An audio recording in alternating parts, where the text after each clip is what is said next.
नमस्कार, आप देख रहे हैं द नॉर्थ लाइन डिजिटल में हूं रूहानी। जम्मू कश्मीर में जिस तरह से पीएचई विभाग काम कर रहा है उससे देखकर ये लग रहा है कि अफसरों की चल नहीं रही है। और अगर अफसरों की नहीं चल रही है तो आधिकारिक जो ऑर्डर होते हैं, ऑफिशियल ऑर्डर होते हैं, वो कहा जाते हैं।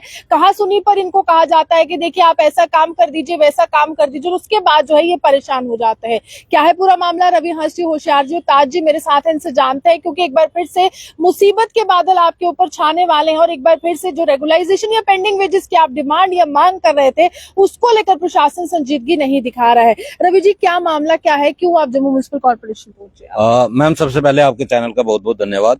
और आज म्युनिसिपल कॉर्पोरेशन में आने का मकसद ये था, पिछले कुछ दिनों से जो पीएचई डिपार्टमेंट के हमारे ऑफिसर्स हैं वो बिना किसी नोटिफिकेशन, बिना किसी रिटर्न ऑर्डर के डेली वेजर वर्कर्स को हरास कर रहे हैं कि आप एक बेस ऐप इन्होंने बनाया हुआ है कि आप अपने आप को बेस ऐप पे रजिस्टर करो।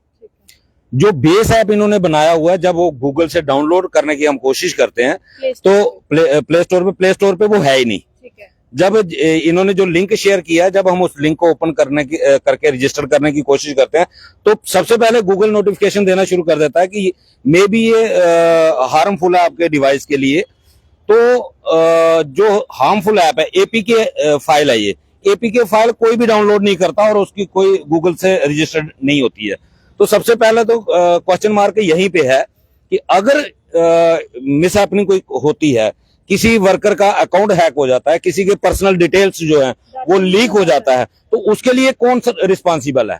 क्योंकि ना किसी ने नोटिफिकेशन निकाली, ना किसी ने रिटर्न ऑर्डर निकाला, और लोगों को सिर्फ प्रेशराइज करके वर्बली लोगों को हरास किया जा रहा है कि आप लोग अपने आप को रजिस्टर करो। मैं सबसे पहले ये सवाल पूछना चाहता हूं, जैसा कि हमारे ऑफिशियल हमें बता रहे हैं कि हमें म्युनिसिपल कमिश्नर का प्रेशर है, तो मैं कमिश्नर साहब से ये पूछना चाहता हूं कि अगर आपने ऐप जारी किया तो आप नोटिफिकेशन क्यों नहीं निकालते? दूसरा सबसे बड़ा इसमें घोटाला क्या हो रहा है, इसमें एक बहुत बड़ी साजिश की बू आ रही है। साजिश क्या हो रही है? जब उस ऐप पे कोई वर्कर अपने आप को रजिस्टर कर रहा है तो वो एनजीओ में रजिस्टर हो रहा है, जिसे साफ लग रहा है इसीलिए डिपार्टमेंट ने कोई नोटिफिकेशन नहीं निकाली, जेएमसी ने नोटिफिकेशन नहीं निकाली। प्राइवेटाइजेशन के दौर में आपको लाने की कोशिश? बिल्कुल ये साजिश है, बिना नोटिफिकेशन के। क्योंकि अगर ये नोटिफिकेशन निकालेंगे, हमारे पास ऑप्शन होगा, हम कोर्ट में जाएंगे या कल को हम अपना क्लेम कर सकते हैं। जब नोटिफिकेशन ही कोई नहीं है तो कल ये 6 महीने के बाद खुद कहेंगे कि इन्होंने तो वॉलंटियरी एनजीओ ज्वाइन की हुई है, अपनी मर्जी से इन्होंने ज्वाइन किया, और आप इनका फेस देख लो, इन्होंने खुद अपने आप को रजिस्टर किया है एनजीओ पे। तो इससे कहीं ना कहीं ये लग रहा है कि डिपार्टमेंट मिलजुल के साजिश रच रहा है, डेली वेजर को धोखा दे करके उनको रजिस्टर करवाया जा रहा है, जो हम कतई बर्दाश्त नहीं करेंगे। हमारे पिछले शनिवार को भी एससी साहब से मीटिंग हुई थी इसी मसले पे, तो वहां भी ये मुद्दे डिस्कस हुए थे। तो हमने उनको कहा था कि हमारी मीटिंग जो है कमिश्नर साहब से फिक्स करवाओ।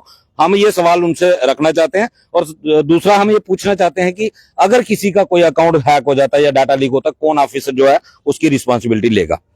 उसी मामले में हम कल भी मैं एससी साहब से मिला था और उन्होंने कहा था कि आप इन राइटिंग में दे दो। कमिश्नर साहब आउट ऑफ स्टेट हैं, तो जब वो आएंगे तो आपको टाइम दिया जाएगा। आज हम गए थे, हमने लेटर सबमिट कर दिया है उनके ऑफिस में, और हम वेट करेंगे 14-15 तारीख को, शायद वो कह रहे हैं कि आ जाएंगे, उसके बाद मीटिंग जो है फिक्स होगी। आप कह रहे हैं कि आपने लेटर सबमिट कर दिया है, उनको दे दिया है, लेकिन कितने ऐसे कर्मचारी हैं या डेली वेजर्स हैं जिन्होंने खुद को रजिस्टर कर लिया है और जिन पर खतरा मंडरा रहा है? मैम, सबसे बड़ी बेवकूफी हमारे डेली वेजरों की यही है। हम इसीलिए 30 सालों से रेगुलाइज नहीं हो पाए कि हम जिस चीज की समझ नहीं भी होती हम उसके ऊपर भी कमेंट कर देते हैं या जल्दबाजी कर देते हैं। किसी भी वर्कर ने रजिस्टर करने से पहले कम से कम हमसे पूछा तक नहीं कि हमें रजिस्टर करना चाहिए या नहीं करना चाहिए, जबकि हमने पोस्ट भी डाली थी शुक्रवार को ही कि हमारी इस मुद्दे पे मीटिंग हुई है। कम से कम यार हमसे पूछ तो लेते। लेकिन अब जिन लोगों ने रजिस्टर किया भी है वो भी घबरा गए हैं, और ये मसला ही ऐसा है कि डाउटफुल है, जिसमें कोई क्लैरिटी नहीं है। ये कल को किसी भी एंगल से इसको जोड़ सकते हैं। आप जैसे कह रहे हो कि एनजीओ की बात है, ये वही जम्मू म्युनिसिपल कॉर्पोरेशन है। यहाँ पर अमन मोमिन साहब से मैं बात करती हूँ। एनजीओ वाले हर दिन प्रदर्शन कर रहे हैं, हर दिन वो कहते हैं कभी सैलरी टाइम पर नहीं आती, कभी उनको प्राइवेटाइज कर देते। तो आपको क्या लग रहा है, जहाँ रेगुलाइजेशन या पेंडिंग वेजेस की मांग कर रहे हो वहां आपको एक किनारा कर रही है? बिल्कुल, ये तो सरकार बचने के लिए ये हथकंडे अपना रही। मैम देखो, बड़ी सोचने की बात है, सरकारी दायरे में, डिपार्टमेंट के दायरे में कोई काम जो है बिना रिटर्न ऑर्डर के नहीं होता। आप 10 रुपए का काम करो, उसके लिए भी एक रिटर्न नोटिफिकेशन निकालनी पड़ती है। इतना बड़ा आप डेटाबेस तैयार कर रहे हो जहां गुमराह किए जा रहे हैं लोगों को कि आपका डेटाबेस तैयार किया जा रहा है। जब आपके पास अगर डेटाबेस नहीं है डेली वेजर का, आप सैलरी कैसे क्या दे? ये सिर्फ पीएचई के लिए या तमाम जो डेली वेजेस मैम फिलहाल ये पीएचई के ऊपर ही प्रेशर आया है। 20,000 से ज्यादा जो आप आंकड़ा हमेशा बताते हैं उनके ऊपर? नहीं, ये खाली 1950 लोग हैं जो 4 डिवीजन जो म्युनिसिपल कॉर्पोरेशन के अंडर आते हैं जम्मू के, सिटी 1, सिटी 2, मैकेनिकल साउथ और मैकेनिकल नॉर्थ। ये इन लोगों को, ये समझो कि एक तरीका इन्होंने पहला तीर चलाया है 4 डिवीजन पे, उसके बाद जेजेएम वाला चलेगा। ये सबको मैंने कई बार पहले भी बोला है कि सरकार इसीलिए पक्का नहीं कर रही क्योंकि सरकार की मंशा क्लियर नहीं है। सरकार सारा कुछ बेचना चाहती है, सरकार इस डिपार्टमेंट को प्राइवेट करना चाहती है, जिस वजह से ये पहला उन्होंने एक शिगुफा छोड़ा। बहुत सारे डेली वेजर हमारे बेचारे रजिस्टर भी कर गए और वो रजिस्टर हुए हैं एनजीओ में।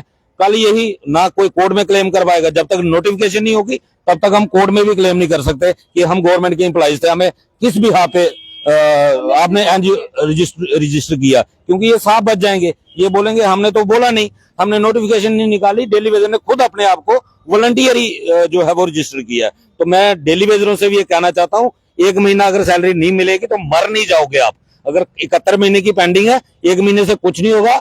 अगर आप अपना फ्यूचर सिक्योर करना चाहते हो तो इस ऐप को फिलहाल डाउनलोड ना करें, ना रजिस्टर करें अपने आप। जी, जब यहाँ पर आप कह रहे हैं कि 4 डिवीजन की बात है, क्या कहकर आपके जो अधिकारी हैं आपसे ये डाउनलोड करवा रहे हैं, रजिस्टर करवा रहे हैं? कुछ तो कहा होगा, फायदे तो हर कोई गिनाता है। पहले तो आपके चैनल का बड़ा बड़ा धन्यवाद। ये उन्हीं लोगों को प्रेशर किया जा रहा है जो शायद कम सूझबूझ वाले लोग हैं। हमारा साफ स्पष्ट मैसेज था, हम लोग डेपुटेशन पे इस डिपार्टमेंट में आए, हम एम्प्लॉय नहीं है कॉर्पोरेशन के। तो 25 साल से हमारे जो साथी थे वो SRO 520 के तहत बेनिफिट ले रहे हैं कुछ साथी। अगर हम पीछे रह गए हैं तो उसमें नकब्बापन सरकार का, ना कि हमारा। तो हम आज भी SRO 64 के तहत परमानेंट होने के लिए जद्दोजहद कर रहे हैं, वो हमारी लड़ाई जारी है। हमें प्राइवेटाइजेशन या किसी एनजीओ में जाने की जरूरत नहीं है। 25-30 साल हमारे साथियों ने डेली वेजरों दिए। तो एक तो जो रवि जी ने बात की है साफ स्पष्ट है, किसी भी डेली वेजर को कोई भी ऐप डाउनलोड करने की जरूरत नहीं है जो फ्रंट को मानता है। तो फ्रंट लड़ भी रहा डेली वेजर के लिए। इसके साथ जो अफसरशाही कुछ साथियों को, हमारे साथियों को गुमराह करने की कोशिश कर रहे हैं, तो इस ऐप में डाउनलोड करोगे तो आपकी भेजी जाएगी। तो हमारा मैसेज सारे डिपार्टमेंट को है, अगर 70 महीने की भेजी नहीं मिली, 5 महीने की और भी मत दो, मगर हम काम कर रहे करेंगे। अगर देना तो रेगुलराइजेशन पॉलिसी दो, बेनिफिट देने परमानेंट मुलाजिम के दो, फिर हम किसी भी मतलब डाटा ऐप को। पेंडिंग ये लोग आपका क्लियर नहीं कर रहे, जो 72 महीने का पेंडिंग था, लाखों करोड़ों रुपया आपका वहां पर पड़ा हुआ है, अब एक नई मुसीबत डाल दी। जो डेली वेजर के बेनिफिट के इशू है उसमें ये सारे फेल हुए हैं, इसलिए अपने आप को पीछे करके ये एक नया इन्होंने एक हथकंडा अपनाया डाटा ऐप वगैरह। हमें ये कुछ नहीं चाहिए, हमें चाहिए रेगुलेशन पॉलिसी, हमें चाहिए पेंडिंग हमारा 70 महीने का। तो अगर कोई ये दे सकता है उसके बाद हमें बॉर्डर पे भी लेने की कोई सोचे, हम जाने के लिए तैयार हैं। मत देंगे कुछ नहीं तो कराएंगे ड्रामेबाजी, वो हम करने के लिए तैयार नहीं। मेरा कोई भी साथी इस रास्ते को ना अपनाए जब तक फ्रंट की ओर से कोई कॉल नहीं आती। ताज जी, ये डिवीजन जिस तरह से रवि जी ने मुझे गिनाए, मुझे याद है यही डिवीजन तो धरने पर बैठी है इतने सालों से, यही डिवीजन के लोग तो सरकार से बातचीत भी करे। ऐसा तो नहीं है कि आपके मनोबल को गिराने के लिए पहले आप ही से शुरुआत कर दी गई? बिल्कुल, सामने जो चेहरे होते हैं सरकार की तरफ से कोशिश होती है कि उनको ही पहले टारगेट किया है किसी ना किसी तरीके से। क्योंकि हमारे तकरीबन साथी जो इस एजुकेशन को लड़ रहे हैं तो पढ़े लिखे लोग हैं। टेबल टॉक में शायद किसी ऑफिसर की चलती नहीं है, तो ये जिसको प्रॉक्सी कह लो, बैकडोर चैनल से प्रेशराइज करके ये कहा जाता है। तो हमारी साफ स्पष्ट, जैसे मेरे साथी दोनों ने कहा कि म्युनिसिपल लिमिट में खाली कैजुअल डेली वेजर नहीं है, म्युनिसिपल लिमिट में SC साहब से लेके AWD साहब, एक्शन साहब, JE साहबान, AE साहबान से लेके क्लर्क साहब, जितने लोग आते हैं जो म्युनिसिपैलिटी में शिफ्ट हुए 4 साल 3 साल पहले, वो सबका डाटा ऑलरेडी इनके पास है। और जिनकी पे मिलती है उनको पे मिलती, जिनकी वेजेस मिलती है उनको वेजेस मिल रही है। खाली कैजुअल डेली वेजेस को कुछ ऑफिसर ये कहें कि आपकी वेजेस नहीं आएगी तो क्या परमानेंट या JE साहबान या SC साहब अपना आप यहाँ रजिस्टर, वो तो पुराने, मैंने कुछ परमानेंट को पूछा, वो हम पुराने मशीनों पे अटेंडेंस लगा रहे हैं। तो ये डबल नीति, जो दोगली नीति है, ये नहीं होनी चाहिए। क्लियर कट है हमारा जो स्टैंड है, हमें SRO 64 का जो हम कह रहे हैं वो पॉलिसी चाहिए। हमारा पेंडिंग चाहिए। सरकार ने कोई एहसान नहीं कर रहा। उसके साथ साथ म्यूनसिपैलिटी पे हम डेपुटेशन पे आए हैं, डिपोर्ट किया हमें यहाँ पे काम करने के लिए, ना कि म्यूनसिपैलिटी के रूल रेगुलेशन हम पे लागू हो सकते हैं। तीसरा नंबर ये इशू है कि बार बार एक नए से नया तरीका निकाला जाता है कैजुअल डिलीवरी को डिमोरलाइज करने का। तो हमने जैसे 6 तारीख शनिवार को हमारी जब एसपी साहब से मीटिंग, तो हमने उनको सारे मुद्दे ये कहते, जैसे मेरे साथी का रिटर्न वाला दिखा दीजिए, रिटर्न में कोई है। दूसरा जो ऐप है, तो ऐप का हमें पता लगा कि आज कल ये रवि जी मिले थे, तो शनिवार को हम जब मिले थे हमने उनको ये कहा था कि ये ऐप जो हार्मफुल है।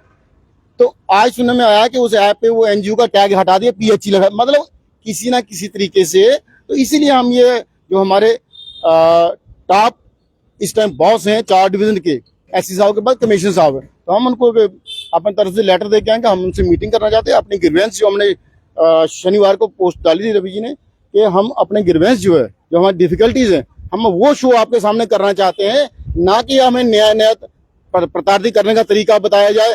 कभी कहा जाता है अगर किसी के पास स्मार्टफोन नहीं है तो हम आपके 10 लोगों के ऊपर एक आदमी को स्मार्टफोन दे देंगे, वो आपके अटेंडेंस लगा देगा।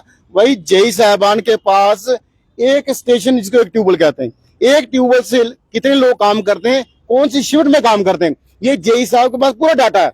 तो जेई साहब वो डाटा देते नहीं है कि रात को 8 से सुबह 8 तक कौन काम कर रहा है, 8 से 2 कौन काम कर, 2 से 8 कौन काम कर रहा है। ये 3 शिफ्टें होती हैं, वहां पे रिसीवर कोई है नहीं है, ठीक है। एक उसके ऊपर क्या है कि 2015 से बाद कैजुअल डिलीवरी कोई नहीं लगा, ना म्यूनसिपैलिटी में लगा, ना कहीं लगा। आज 4 साल हमें यहाँ हुए, 4 साल में कितने कैजुअल डिलीवरी इन 4 डिवीजनों के जो 60 साल के घर चले गए, कितने परमानेंट साथी चले गए। आज हमारी संख्या म्यूनसिपैलिटी में कम हुई है। आज जो कैजुअल डिलीवरी या परमानेंट साथी है, हम ज्यादा काम कर रहे हैं म्यूनसिपैलिटी में आने से पहले का। तो आज अगर ये शक शुबा किया जाए कि कैजुअल डिलीवरी काम नहीं करता, तो ये गलत बात है। अगर कोरोना के टाइम में जितने बड़े ऑफिसर हैं वर्क फ्रॉम होम कर रहे थे, ये कैजुअल डिलीवरी था, ये मीडिया के साथी थे, ये म्यूनसिपैलिटी सफाई साथी थे, या पुलिस के साथी, हेल्थ वाले, यही लोग फील्ड पे थे। बाकी जितने टॉप ऑफिसर है ये सब वर्क फ्रॉम होम कर रहे थे। तो आज अगर हम इस सरकार से एजुकेशन लड़ रहे हैं, 1.5-2 महीने बाद सेक्टर जम्मू आने वाला है, तो हम उसकी तैयारी कर रहे हैं और लोगों को मोबिलाइज कर रहे हैं। एक नया तरीका निकाला जा रहा है उस एजुकेशन को डिरेल करने का, डराने का। तो डरने वाले हम नहीं है। 9,000 एक महीना नहीं आएगा। अगर हमने पीछे एजुकेशन की थी, 3-3.5 महीने की वेजेस बंद रही, तो सबको दिलवाई हमने। किसी की अटेंडेंस से एक दिन की एब्सेंट किसी की लगी नहीं। तो साथियों को घबराने की जरूरत नहीं है। हम लोग कल भी लड़ रहे थे, आज भी लड़ रहे हैं, आगे भी लड़। जब तक हमारी लड़ाई पूरी नहीं होगी, एम्प्लॉइज जब लगता है और 60 साल तक सरकार से लड़ता रहता है अपने हक के लिए। चलिए, साफ तौर पर फिलहाल ये तमाम डेलीवेजर्स हैं, इन चेहरों से आप परिचित होंगे। लगातार पीएचई विभाग के तमाम डेलीवेजर्स की आवाज बनते हैं। रवि जी, ताज जी और साथ में होशियार जी। एक एपीके फाइल है, एक लिंक इनके साथ शेयर किया जाता है और उसमें कहा जाता है कि आपको रजिस्टर करना है, जिसके माध्यम से इनको एनजीओ में रजिस्टर किया जाता है। जो डर इनको सता रहा था कि क्या प्राइवेटाइजेशन के दौर में तो नहीं ये ला रहे हैं, क्योंकि जहां ये सरकारी मुलाजिम होते हुए रेगुलाइजेशन की एक उम्मीद रख रहे थे, वहीं प्राइवेटाइजेशन के अगर दौर में लाया जाएगा तो इन लोगों को बड़ी परेशानी होगी और शायद वो रेगुलाइजेशन या हक हकूक, पेंडिंग वेजेस या तमाम वो सुविधाएं नहीं मिलेंगी जिसके लिए बरसों से जद्दोजहद करें। आप भी हमारे से बने रहिए, देखते हैं दोनों ऑफलाइन डिजिटल।